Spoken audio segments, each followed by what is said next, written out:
Assalamualaikum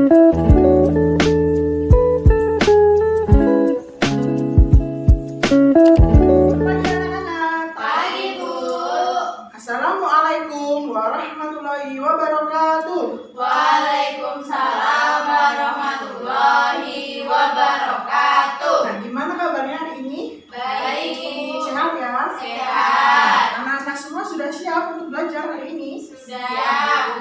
Nah, sebelum kita belajar, alangkah baiknya kita berdoa terlebih dahulu. Berdoa dipimpin oleh Mbak Ini.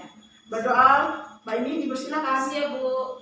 Sebelum memulai belajar, marilah kita berdoa supaya ilmu dapat terserap pada kita. Berdoa mulai. Cukup. Terima kasih Mbak Ini. Sama-sama, Bu. Nah, sebelum kita memulai pembelajaran kita hari ini, Ibu lakukan absensi dulu ya. Ya, Bu. Yang pertama, Mbak Anissa, Saya, Bu. Hadir. Mbak Galuh, Saya, Bu. Mbak Dia, Hadir, Bu. ya hadir semua ya. Ya. Nah, hari ini kita akan belajar mengenai tema 5 pengalamanku, subtema 1 pengalamanku di rumah, dan pembelajaran kedua. Nah, Benny dan ayahnya bermain kuda-kudaan.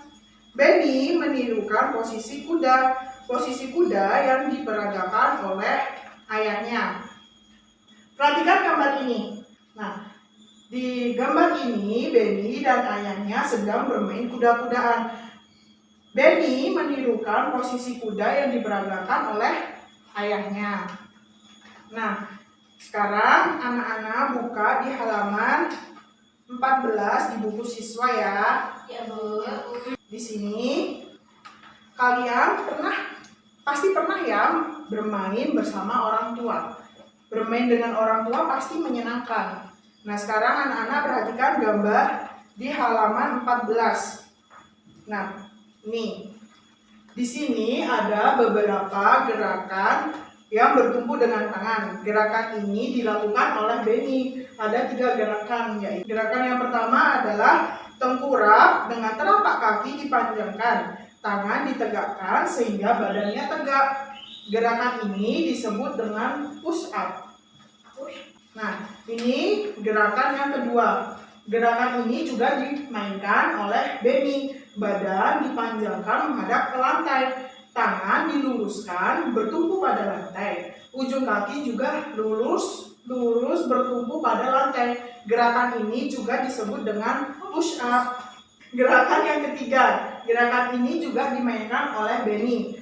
Gerakan ini yaitu berdiri menghadap ke dinding, lalu tangan bertumpu pada dinding, badan condong ke dinding, kemudian tangan ditekuk lalu diluruskan kembali. Gerakan ini disebut dengan mendorong tembok. Nah, dari 3 gerakan tersebut, anak-anak juga bisa melakukan gerakan bertumpu pada tangan di rumah bersama orang tua ya. Benny melanjutkan permainan kuda-kudaan. Benny menjadi anak kuda. Kaki Benny menyenggol guci saat merangkak. Guci rebah dan hampir menyentuh lantai. Ayah Benny menyambut guci tersebut. Guci disambut sebelum rebah di lantai. Benny dan ayahnya bersyukur karena guci disambut dengan cepat. Rasa bersyukur merupakan perilaku yang baik. Perilaku ini sesuai dengan sila pertama Pancasila. Nah, Pancasila sendiri berasal dari 2 kata, yaitu panca dan sila. Panca memiliki arti yaitu 5 dan sila memiliki arti dasar atau aturan. Jadi Pancasila adalah 5 aturan dasar. Nah, pintar Mbak Ini, makasih. Nah, di burung Garuda sendiri dalam perisainya terdapat simbol-simbol yang sesuai dengan lambang Pancasila. Nah, lambang pertama dari sila Pancasila yaitu bintang. Bunyi sila pertama Pancasila adalah Ketuhanan Yang Maha Esa. Nah, lambang sila kedua yaitu Rantai emas. Nah, bunyi sila kedua Kemanusiaan yang adil dan beradab. Lalu lambang sila ketiga yaitu Pohon tinggi. bunyinya apa Mbak Dia? Persatuan Indonesia. Lambang sila keempat yaitu Kepala banteng. bunyinya Kerakyatan yang dipimpin oleh hikmat kebijaksanaan dalam bermusyawarah tanpa Yang kelima, contohnya bunyinya apa Mbak Galuh? Keadilan sosial bagi seluruh rakyat Indonesia. Ya, terima kasih Mbak Galuh. Nah, anak-anak, sila pertama Pancasila adalah ketuhanan yang Maha Esa.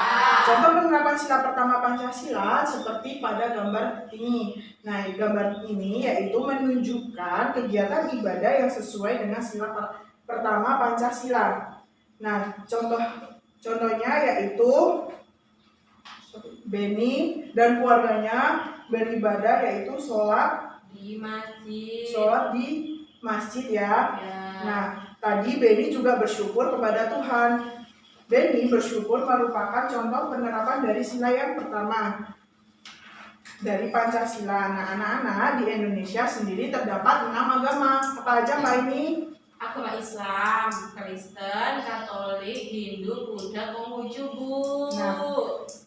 Pinter ya, makasih Mbak ini. Nah, contoh sila pertama yang dapat dilakukan di rumah adalah beribadah di rumah, berdoa bersama keluarga, berdoa sebelum makan, sebelum tidur, dan masih banyak lagi. Contoh lainnya apa Mbak ini? Berdoa sebelum belajar di sekolah, Bu, di sekolah. Mbak Galuh, contoh lainnya apa? Beribadah untuk yang non muslim, beribadah tempat yang Kristen di gereja, kayak gitu, Bu. Oh ya, Mbak Dia. Doa sebelum makan, Bu. Ya, semuanya benar ya, semuanya merupakan contoh dari penerapan sila pertama Pancasila. Sekarang anak-anak buka di halaman 17. Nah, di situ dapat beberapa kegiatan penerapan sila Pancasila. Dan perhatikan gambarnya ya anak-anak, gambar tersebut mencerminkan sila Pancasila. Berikan tanda centang pada gambar yang menunjukkan sila pertama Pancasila. Nih, ada yang tahu sila Pancasila yang pertama nomor berapa? Satu. Ya benar, nomor 1 karena ya menunjukkan berdoa sebelum. Makan. Nomor 2 merupakan sila Pancasila yang pertama atau bukan? Bukan. Karena Itu gotong royong jadi kebersamaan, Bu. ya benar. Yang ketiga menunjukkan sila pertama atau bukan? Iya. Karena Mau beribadah, izin beribadah tapi diperbolehkan, Bu. Menghormati agama lain. nah iya benar sekali. Yang ketiga karena Siti tidak membedakan agama temannya. Ya. Siti berteman dengan semua agama. Dan keempat merupakan penerapan sila pertama atau bukan? Iya. Karena Beribadah. ya. Yang kelima merupakan sila pertama atau bukan? Bukan. Karena Musyawarah, Bu. ya benar. Karena musyawarah terdapat di sila ke. Musyawarah 4, Bu. Nah ya. Yang keenam. Payah. Takziah. Nah ya, yang keenam yaitu mendoakan Arwah. arwah yang sudah meninggal, ya. Ya. Nah, anak-anak Beni bersyukur buji tidak pecah. Beni meminta maaf kepada ayahnya. Pernahkah kalian melakukan kesalahan? Pernah. Apa yang dilakukan setelah itu? Meminta maaf. Apakah kalian melakukan permintaan maaf dengan sopan? Ya. Nah, di halaman 19 terdapat percakapan antara Beni dan ayahnya. Beni diperagakan oleh Mbak Diah, ayah diperagakan oleh Mbak ini. Bisa dibaca Bisa, Bu. secara bergantian ya. Ya. Ya. Ayah, Beni meminta maaf Meminta maaf tentang apa?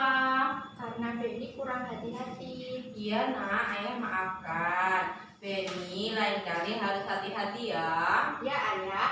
Ayo main kuda-kudaan lagi. Aku ingin menjadi anak kuda lagi. Baiklah, jagoanku.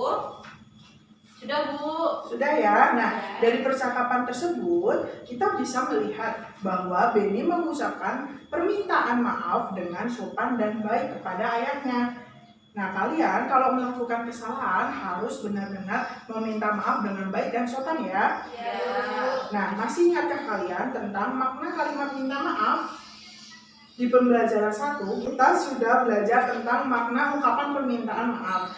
Mari kita belajar kembali makna permintaan maaf yang pernah kita pelajari ya. Di sini Ibu memiliki contoh kalimat permintaan maaf. Udin, aku meminta maaf ya karena sudah menendangmu, kata Edo. Nah, di sini siapa yang meminta maaf? Edo. Edo meminta maaf kepada siapa? Udin. Mengapa Edo meminta maaf? Karena menendang. Nah, benar ya. Jadi kalimat meminta maaf di atas maknanya adalah Edo meminta maaf kepada Udin karena sudah menendangnya. Nah, kalimat di atas itu sudah melakukan permintaan maaf dengan baik dan benar belum? Sudah, Bu. Sudah ya. Sudah sopan. Sudah sopan ya. Nah, sekarang Ibu mempunyai tugas untuk anak-anak dikerjakan di rumah di buku tugas anak-anak untuk besok kita kumpulkan. Coba anak-anak tengok di halaman 20. Di situ ada beberapa kalimat meminta maaf dan coba anak-anak cari tahu makna ungkapan permintaan maaf dari setiap kalimat tersebut ya. Ya, Bu. Nah, untuk besok kita bahas bersama-sama. Nah, jadi hari ini kita sudah belajar mengenai apa Mbak Galuh? Tentang sila-sila Pancasila, Bu. Mbak Diah? Permintaan maaf, Bu. Mbak ini?